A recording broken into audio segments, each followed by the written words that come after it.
Ya, pemirsa, Anda kembali bergabung bersama kami dalam Newsroom atau Metro TV Newsroom. Dan saat ini saya akan langsung memperkenalkan narasumber yang sudah hadir, yang sebenarnya tadi sudah disampaikan juga oleh rekan saya Rara. Di sini sudah hadir Menkominfo Rudiantara. Selamat malam Pak Rudiantara. Assalamualaikum. Selamat malam. Waalaikumsalam. Terima kasih telah bergabung bersama kami. Apa kabarnya Pak? Alhamdulillah. Alhamdulillah. Unicorn ini kan menjadi ramai sekali Pak. Debat kemarin itu kan menjadi ya topik pertanyaan yang diajukan oleh salah satu paslon kepada paslon yang lain begitu. Nah, sebenarnya istilah unicorn ini kan istilah yang sangat teknis sekali. Tidak hanya sekedar online itu saja begitu kan Pak ya? Ya sebetulnya tidak. Kalau kita di dunia startup, bagian daripada ekonomi digital, itu kalau bicara unicorn udah biasa. Sudah biasa ya. Justru kalau kita lihat ya ukuran ekonomi digital suatu negara itu salah satu dilihat dari jumlah unicornnya. Oke. Bahkan Indonesia sudah ada 4 ya, ada Pak 4. ya? Bahkan di ASEAN ada negara yang tidak punya pasar mencoba menarik unicorn dari negara lain, dipindah ke negaranya agar bisa diklaim bahwa ini unicorn dari negara saya. Oke. Diberi Jadi ada fasilitas. transaksi juga ya Bukan Pak? ada transaksi, difasilitasi atau apa, ada dikasih seperti itu. insentif atau Perebutan begitu ya? Ya, kalau kita sih tenang. Kenapa? Indonesia kita punya pasar. Dan kita menjadi homegrown dari makers di Indonesia. Oke. Bahkan Nah, mungkin market di Indonesia menjadi rebutan startup company di luar, seperti itu ya? Dari luar mereka tidak akan masuk ke Indonesia secara langsung, tapi mereka menjadi investor terhadap startup yang ada di Indonesia, karena startup Indonesia yang mengerti pasar Indonesia dan yang mengembangkan proses baru itu orang-orang Indonesia yang ada di Indonesia. Oke. Pak, minta tanggapan kalau kemudian ada statement dari Prabowo dikhawatirkan dengan banyak dan tumbuhnya unicorn ini uang lari ke luar negeri. Apa iya? Yang enggak Itu lah. gimana ngejelasinnya bahwa kekhawatiran itu itu kekhawatiran yang terjadi? disampaikan. apa-apa. Ya, terima kasih. Kalau khawatir kan kita harus selalu awas ini ya. Tapi mekanismenya demikian. Berbeda antara startup, unicorn dengan bisnis konvensional. Model bisnisnya berbeda. Kalau biasanya pola pikirnya yang konvensional itu, ayo Mbak Rara berapa, makannya berapa, patungan. Oke, saham yang paling besar siapa? Kita kuasai. Nah, di dalam konteks ini dibedakan model bisnisnya, ada namanya founder. Founder mereka biasanya mempunyai hak-hak Share, privilege. Karena saya punya, tapi hak privilege. Keistimewaannya gitu ya. Ya, Bukan Karena hanya mereka sekedar share ya? Bukan. Mereka menempatkan dana lebih besar begitu Pak Enggak, artinya? awalnya. Enggak juga? Enggak, seed Oke. capitalnya Hanya dari awal Kemudian aja. series A, mulai masuk lagi. Nah, kemudian dipisahkan. Nah, datanglah investor. Investor ini mereka tidak mengambil saham semuanya. Dan karena apa? Kunci dari startup adalah di sumber daya manusia. Kita lihat startup yang jadi unicorn, foundernya itu tidak pindah. Akan selalu dia Akan di sana, selalu karena melekat. followernya di sana. Nah, ini uang ini masuk menjadi investasi, financial investment. Nah, financial investment.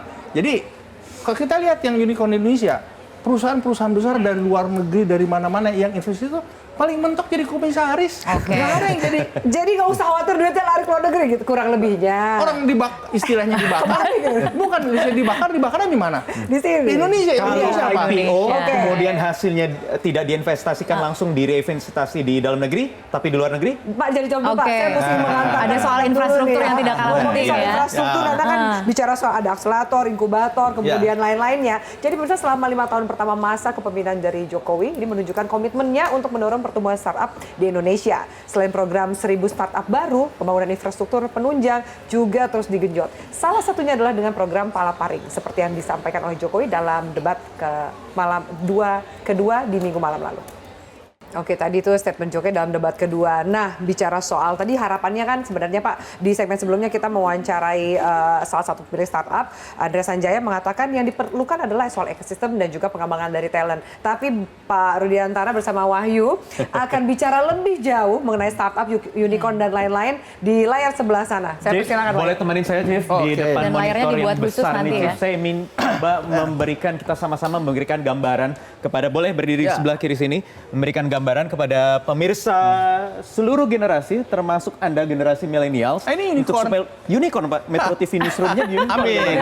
Iya, tadinya mau yang lebih Itu khusus buat Pak lebih lucu Rudiantara lagi ya. ya. Ini khusus menyambut kedatangan Pak Menkominfo. Chief, jadi kita lihat ya. Ini sekarang perkembangan ekonomi digital industri di Indonesia yang disebut kemarin dalam debat oleh Pak Jokowi. Ada 4 startup unicorn di Indonesia dari total 7 di ASEAN. Gojek misalnya ada 9 miliar US dollar. Ini sudah nyaris dekakorn. Ya, artinya satu ronde pendanaan lagi. Satu ronde pendanaan Ya, lagi. ini akan ada dekakorn Indonesia. Artinya kalau dirupiahkan sudah di atas 150 triliun, 150 triliun rupiah. Kemudian Traveloka. Valuasinya ya? Valuasinya. Traveloka 4,1 miliar US dollar, 90-an something triliun rupiah. Kemudian ada Tokopedia, 7 miliar US dollar, 50-an triliun rupiah. Kemudian maaf, ini 50-an triliun rupiah, ini yang 90-an ya, begitu ya. Kemudian ada Bukalapak, ini masih 1M. Artinya ini semua, kita balik lagi, ini adalah memang kondisi di Indonesia yang bersaing dengan kompetitor di negara-negara ASEAN. Philippines punya, ada Grab juga di Singapura dan Malaysia. Ini gambarannya, Chief ya? Iya, ya. Kompetisinya Dan memang ada dengan- beberapa unicorn yang akan datang di negara-negara ASEAN, tapi tetap Indonesia masih mendominasi. Unicorn yang akan muncul dari Indonesia? Nah, target pemerintah sebetulnya akhir tahun ini akan ada 5. Jadi ini yang 4, ada tambahan 1. Siapa mereka? Ya tergantung transaksi. Ya. Tapi diperkirakan pertama dari sektor pendidikan. Kenapa? Secara teoritis, pendidikan kita, APBN kita 20% kan ke pendidikan. Ya. Hampir 500 triliun tahun ini.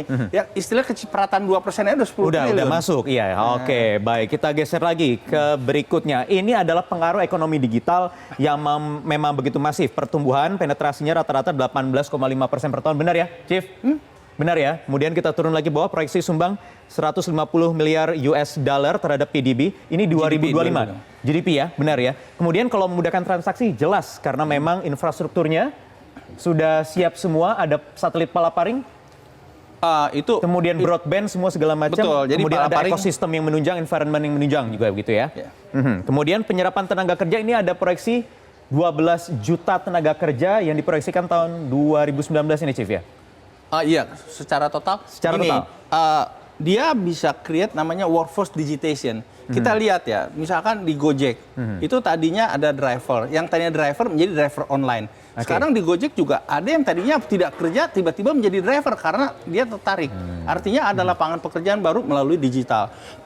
Contoh yang lain adalah di GoFood untuk nganter makanan, kemudian makanan, dan yang tadinya kita mau masak, kita jago masak, tapi mau punya restoran, biasanya harus sewa tempat atau beli. Sekarang enggak, dari dapur dia langsung bisa kirim ke pelanggan. Itu create entrepreneurship baru. Iya. Oke, baik, kita bergeser lagi. Nah, ini soal apa yang kemarin mungkin sempat menuai perdebatan ketika Pak Prabowo Subianto mengkhawatirkan ada arus dana yang kemudian ditarik dibawa lagi kembali ke luar negeri. Mengingat memang investor-investor asing ini ada Microsoft, di Grab, Uber juga kita lihat di sini Google, JD.com di Indonesia juga demikian, investor-investor asing yang dikhawatirkan membawa uang ke luar negeri. Itu sekali lagi dikonfirmasi itu tidak ya? Itu enggak lah, itu model bisnisnya berbeda. Jadi uang dari yang besar ini SoftBank, Google masuk ke Indonesia, ke unicorn Indonesia.